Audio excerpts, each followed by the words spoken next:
2010, the deep state had the Rockefeller Foundation script a plan to introduce martial law and a permanent method for total control of the citizenry.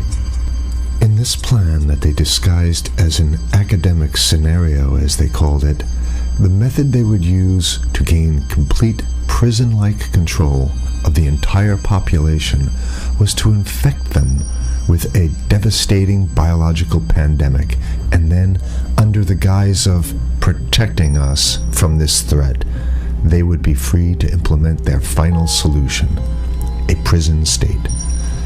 The prison state that they need to keep their grip on power. As usual, the fascists disguise their crimes as helping us, and as is typical of this new type of fascism, they always make the claim that we the people are begging them to have more and more control over us. As you watch this video, remember that the deep state concocted this scheme in 2010 as a quote-unquote simulation of what is to come. The following is proof that the deep state is behind these viral pandemics. Absolutely positively, pandemics are now the tool of choice for the fascists, known as the deep state, and the private contractors that they contract these pandemics out to. For the deep state, to make an international pandemic isn't even a high-tech operation, it's a no-tech operation. It's easy. A simple vial of Ebola, SARS, MERS, Spanish flu, or coronavirus, or whatever they come up with in their secret bioweapons lab, is all they need to bring the world into their total control. The only thing you have to remember is if they can do it, they will do it, which means they already have done it. The ruling establishment has a lot of, they will stop at nothing to complete their toolkit of control, right? So one of the things that has been missing from the toolkit of total control has been quarantines and curfews, right? Mm-hmm. So now, welcome to the new world in America, where to get on a bus, to go through a subway station, if you think that the procedures at the TSA are onerous, right? Guess this is coming to a bus depot near you. It's a more invasive way, and the ruling class needs this because, let me say, if the ruling class ever saw wide-scale civil unrest, you'd see an Ebola outbreak in America right away. Okay, so this is, what you see is that Ebola is another tool in the toolbox of the ruling class to control. Yeah, to keep down absolutely, repression. positively, 100%. This is a tool. Right. Ebola doesn't just magically start spreading. Mm-hmm. And then we have this doctors that come back here. The white people, of course, live. Mm-hmm. The two whites who got it or survived. All the black people that get it die. Right? It's very possible that these one of these NGOs over there is going around with a veil of Ebola or spreading it from a small plane onto villages. The point is to get hundreds of thousands of people infected with it and create the next phase of control. Now, one of the things I'd like to show to back up my my claims here. Here's a document from the Rockefeller Foundation. Rockefeller Foundation, right there. You can zoom in on that, where my finger is. It's called Scenarios for the Future International Development, the Rockefeller Foundation. All right. Okay. Let's take a look at what they're saying here. This is something like a 50, 60-page document. I'd like you to go to page 18, if you can look at this up on the internet, but I'll read it off to you. It's called lockstep, lockstep. And this is a phrase that I used right after 2001 when I saw the entire system of the United States, including the population, were in lockstep. So the Congress went along, and yes, it was Osama bin Laden, and the people waved their flag and said, I hate, hate, hate, hate, and everything was in lockstep. Well, in 2010, they published this, Rockefeller Foundation, and here's what they're saying.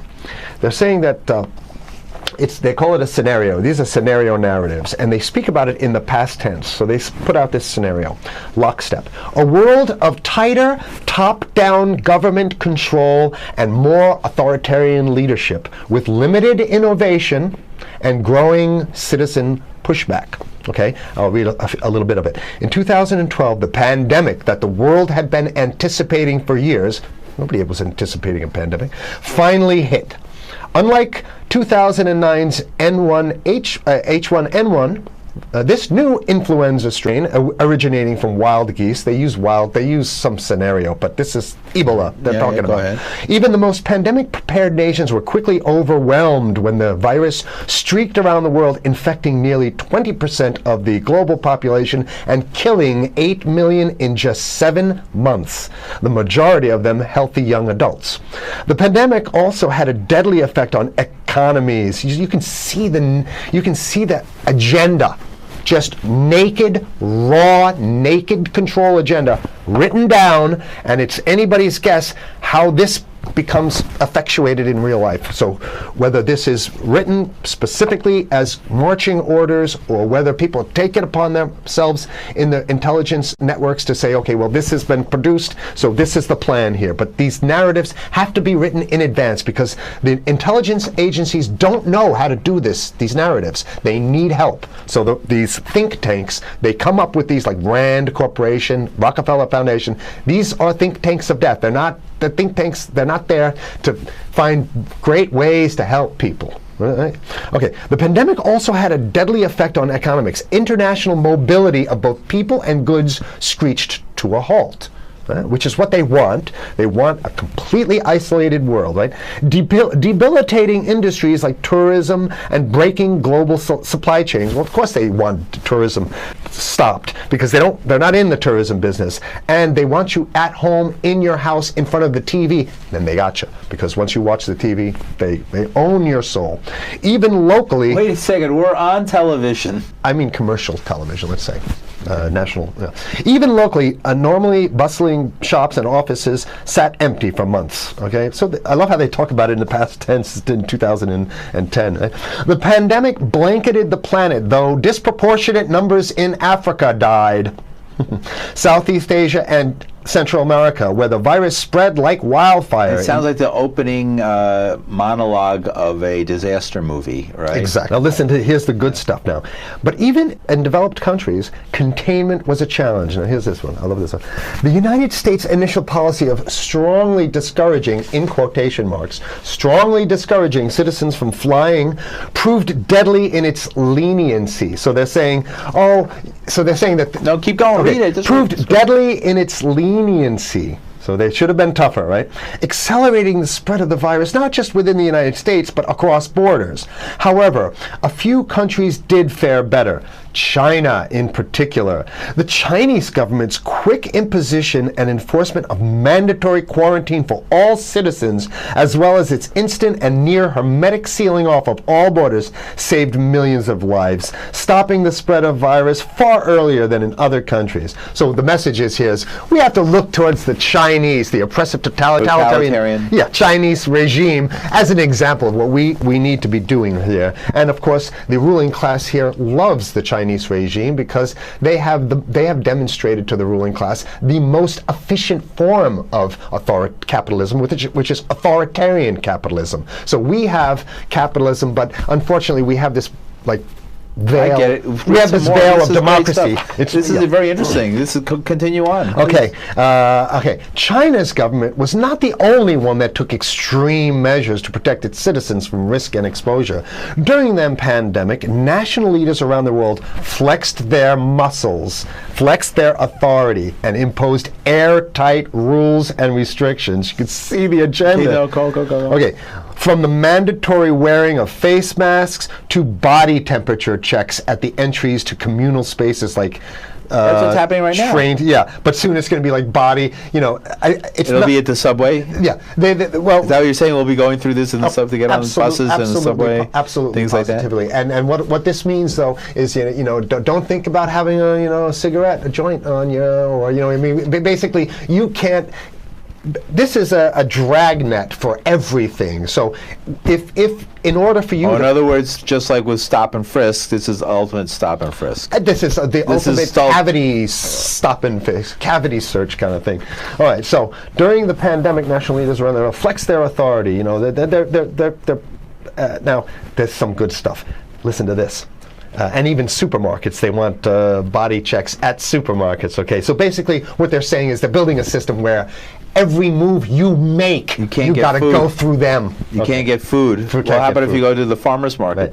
Here's the good stuff now. I mean, it just keeps getting better.